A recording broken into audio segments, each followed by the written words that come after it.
Hello viewers and welcome to Campus Eye. This is your host Annett. Let's take a look at the headlines. Radio Sarang 107.8 wins the National Community Radio Sammelan Award.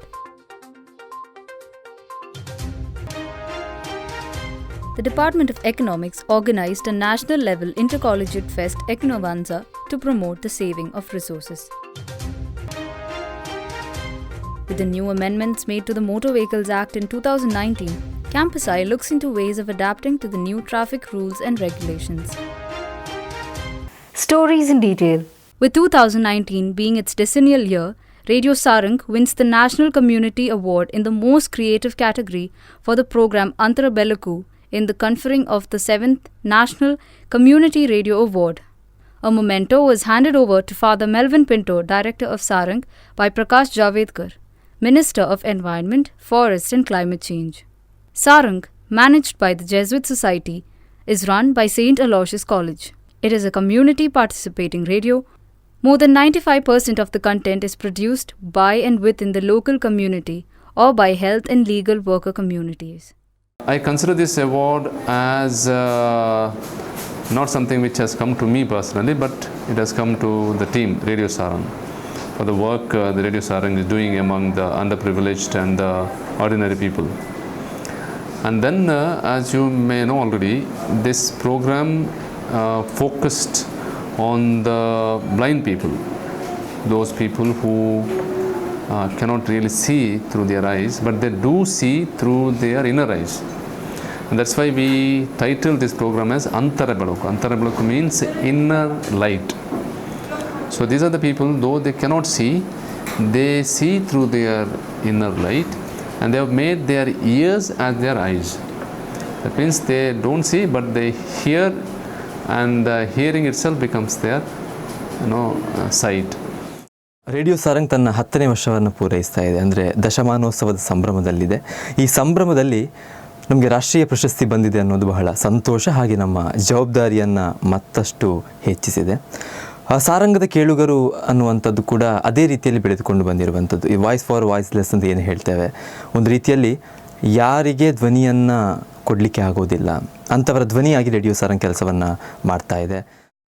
St. Aloysius College witnessed a national-level intercollegiate fest Eknovanza on the theme Save Resources. The Department of Economics conducted a one-day national-level fest in which around 23 colleges took part in the event.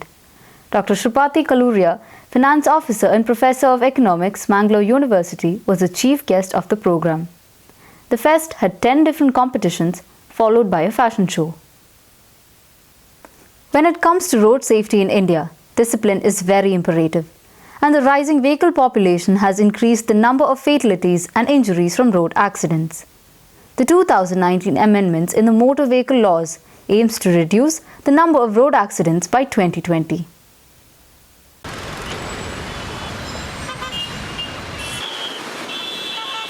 When it comes to Indian roads, we are always ready to criticize.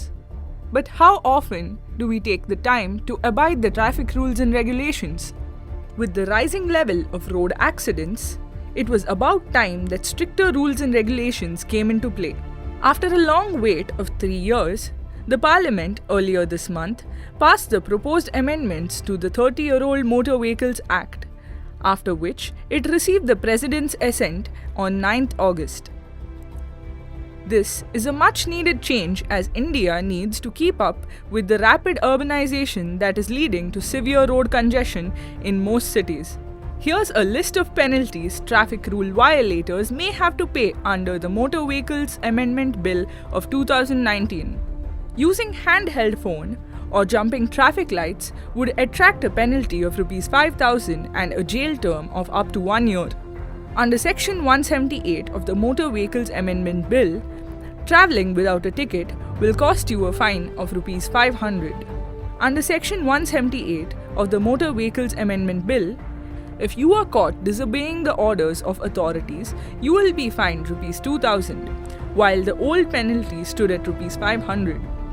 Driving without license will cost you a fine of Rs 5,000. Driving despite disqualification will cost violators Rs 10,000. According to government data, speeding was responsible for over 66% of road accidents in 2018. In order to prevent that, those who overspeed will be fined Rs 1,000 for LMV and Rs 2,000 for medium passenger vehicle, for which the penalty was Rs 5,000. Overloading of vehicles would attract a penalty of Rs 20,000 or Rs 2,000 per extra ton. Meanwhile, overloading of passengers will attract a penalty of Rs 1,000 per extra passenger. Wearing a seatbelt is mandatory, and if someone is caught violating the rule, they'll have to pay a fine of Rs 1,000. Overloading of two-wheelers. This would attract a penalty of Rs 2,000. It could also lead to disqualification for 3 months for license. Riders without helmets will have to pay a fine of Rs 1,000. Their license may be disqualified for 3 months. Some new provisions have also been proposed in the Motor Vehicles Amendment Bill of 2019. Oversized vehicles will be fined up to 5,000 rupees. If aggregators are found violating licensing conditions, they will be charged a sum up to Rs 1 lakh. The new bill proposes Rs 10,000 fine for not giving way to emergency vehicles. The guardians or owners shall be deemed to be guilty of offences of the juveniles. The guardian will have to pay a fine of Rs 25,000 and may face 3-year imprisonment. Towards this, the law provides a provision for the National Transport Policy wherein the centre, in consultations with states, will develop a medium and long-term policy framework for all forms of road transports and work towards an integrated multimodal transport system and promote innovation, competition and seamless mobility.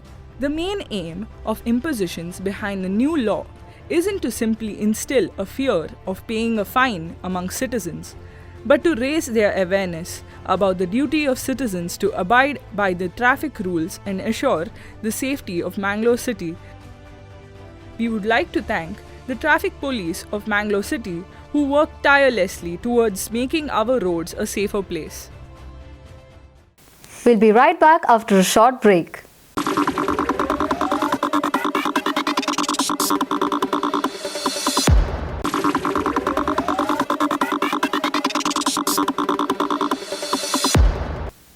Welcome back to Campus High. One of the colourful features of Mangalore is its festivals. As the month of Shravana draws to a close, it also brings an end to the festivities of Chudi Pooja, observed by the married women from the Gauda Saraswat Brahmin communities. The month of Shravana, a time where all auspicious festivals and rituals take place. It is also the time for the Gauda Saraswat Brahmin community all across India to celebrate the festivities of Chudi Pooja. Chudi? You mean this? No, Baba. Chudi is a bundle of flowers and herbs that are tied together with a plantain yarn. Really? You want to see how they are made? Yeah. Let's go. As the month of Shravana draws to a close, it also brings to an end the festivities surrounding the Chudi Pooja observed by the married women of the GSB communities across India. Chudi Pooja is a way of worshipping nature with the chudi, prepared and worn by married GSB women as a part of the Chudi Pooja. The highlight of the Chudi festivities is when the chudi is thrown on the roof of the house as a gift to the sun god. This doesn't mean that Chudi Pooja is celebrated every day. Women offer chudi to the sun god every Friday and Sunday during the early mornings of the month of Shravana.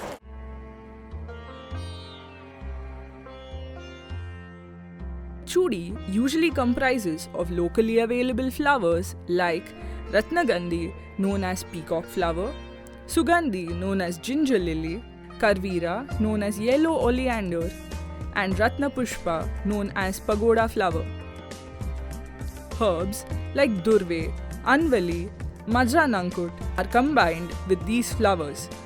These are then wrapped into a bunch and tied with a plantain yarn.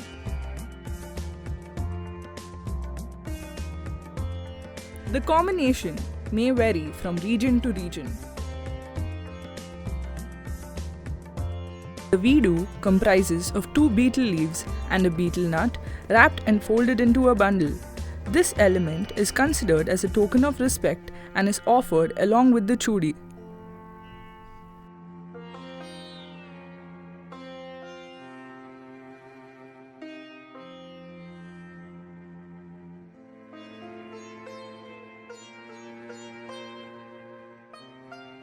Worship is offered by decorating the entrance of the house and the tulsi katte of the house with rangolis, after which the chudis and coconut water is offered to the tulsi as a prayer to their elders and ancestors.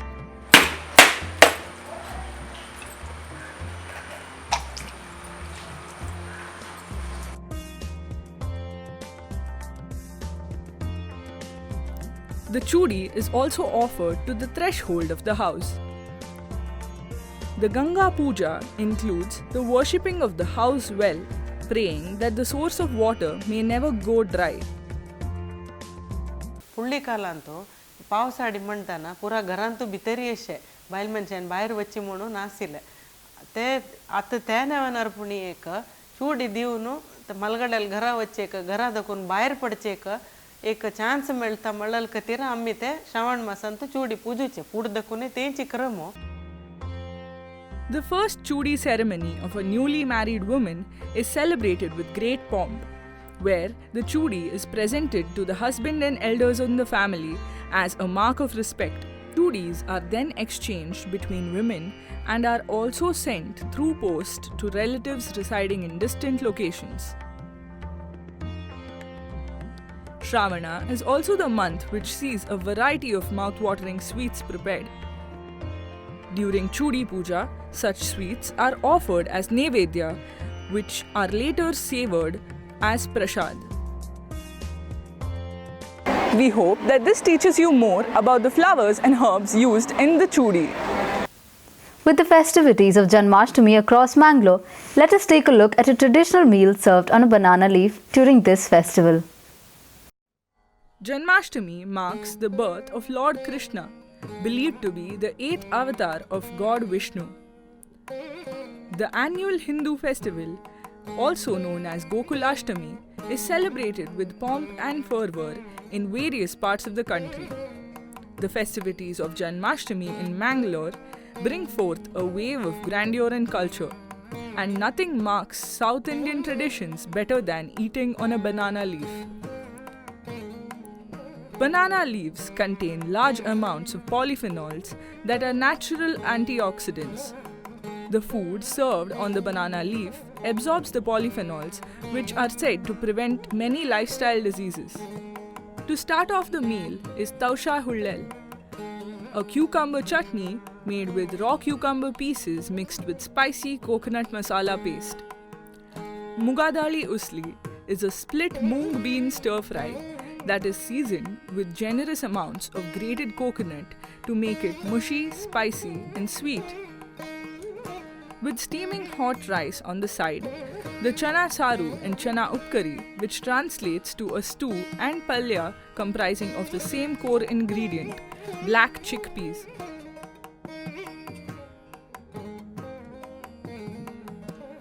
The one greasy sweet delight that everyone has fond memories of is the plantain podi. These piping hot, deep-fried banana fritters are yet another element of sweetness.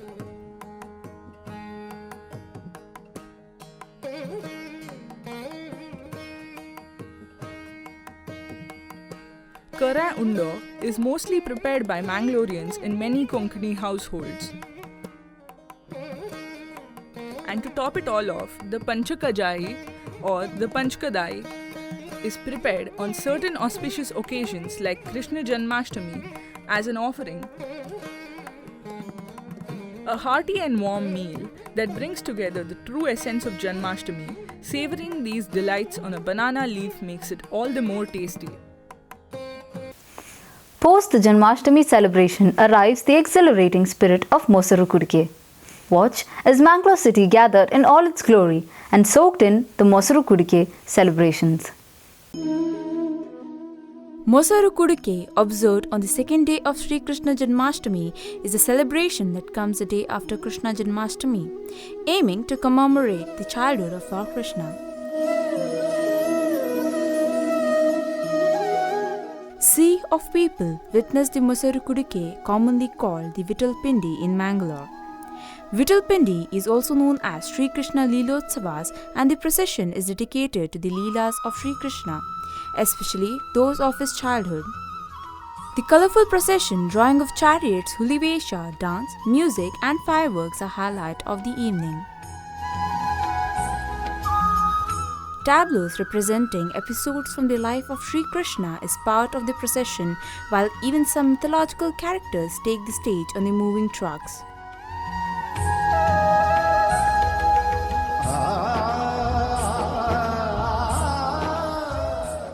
ದೂರದ ಊರಿನಿಂದ ಸಾಮಾನ್ಯವಾಗಿ ಬರುವಂಥದ್ದಿದೆ. ಇಲ್ಲಿ ವಿಶೇಷವಾಗಿ ಹೇಳ್ಬೇಕು ಹೇಳಿದ್ರೆ ಮಂಗಳೂರಿನಲ್ಲಿ ಕದ್ರಿ, ಅತ್ತಾವರ ಹಾಗೆ ತೊಕ್ಕೋಟು ಈ 3 ಸ್ಥಳದಲ್ಲಿ ನಡೆಯುವಂತಹ ಮೊಸರು ಕುಡಿಕೆಗೆ ವಿಶೇಷವಾದ ಪ್ರಾಮುಖ್ಯತೆ ಇದೆ. ಬೇರೆ ಬೇರೆ ಪ್ರದೇಶಗಳಿಂದ ಇಲ್ಲಿ ಬಂದು ಜನರದನ್ನು ಬಹಳ ಖುಷಿಯಿಂದ ನೋಡ್ತಾರೆ. ಆ ನೋಡುವಂಥದ್ದೇ ನಿಜವಾಗ್ಲೂ ಹೇಳ್ಬೇಕು ಹೇಳಿದ್ರೆ ಒಂಥರ ಖುಷಿ.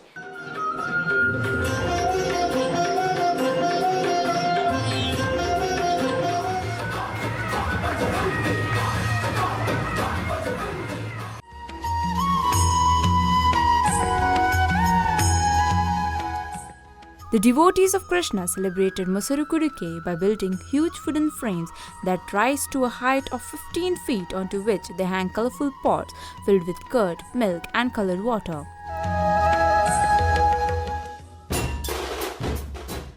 Mosaru Kudike is celebrated with the youth forming human pyramids, bursting festooned earthen pots tied on horizontal poles, throwing packets of snacks or toys and fruits to the cheering crowds put up on the street, which a huge crowd comes to gather every year to catch sight of. This year, the rains didn't come the way of festive spirit of the people.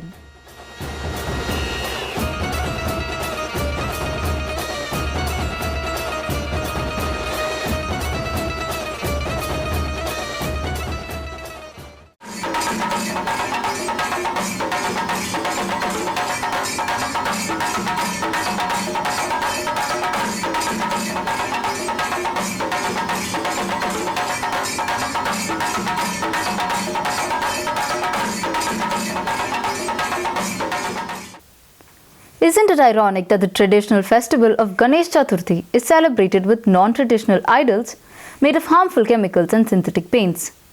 Not only are these deviations from original forms, but they are also harmful to the environment. With Chauthi festivities just around the corner, let us check out these eco-friendly alternatives for Ganesha idols. Ganesh Chaturthi, also known as Vinayaka Chaturthi, is one of the important Hindu festivals celebrated throughout India with a great devotion. This day is celebrated as the birthday of Lord Ganesha. On the last day of the festival, the idols are taken out in a colourful and musical procession and immersed traditionally in rivers.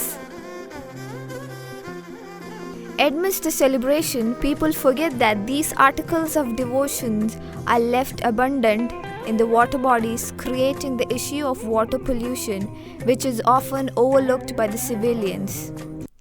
These idols made of plaster of Paris cause irreversible damage to the seas, lakes and oceans.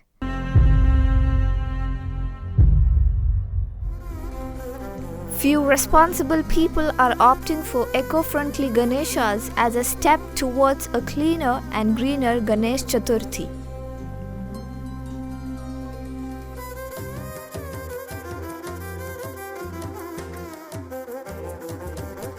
Vinayak Shetty and team at Car Street are one of the famous eco-friendly Ganesha makers at Mangalore. Mr. Shetty has been into Ganapati idol making since his childhood.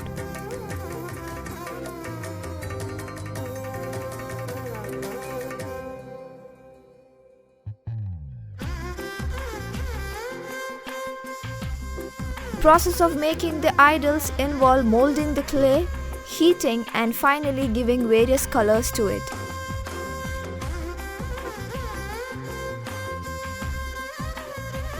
During the time of festival, the temple committee give orders to Shetty and they prepare according to the committee's requirements.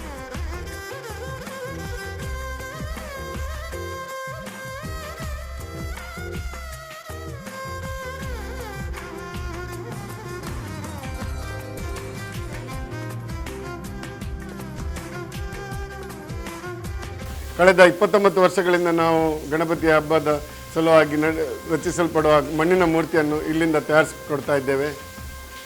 ವಿಶೇಷವೇನೆಂದರೆ ಮಣ್ಣಿನಿಂದಲೇ ತಯಾರಿಸಲ್ಪಟ್ಟ ಈ ಮೂರ್ತಿಗಳಿಗೆ ನೈಸರ್ಗಿಕವಾದ ಬಣ್ಣಗಳನ್ನು ಹಚ್ಚಿ ನಾವು eco friendly ಗಣಪತಿಯನ್ನು ತಯಾರಿಸುವಲ್ಲಿ ತುಂಬ ಪ್ರಯತ್ನ ಪಡ್ತಾ ಇದ್ದೇವೆ. Realizing that these idols will provide a joyous celebration without causing any harm to Mother Earth makes these eco-friendly Ganeshas guilt-free and totally worth the efforts of these talented sculptors. Here's wishing you all a happy Ganesh Chaturthi.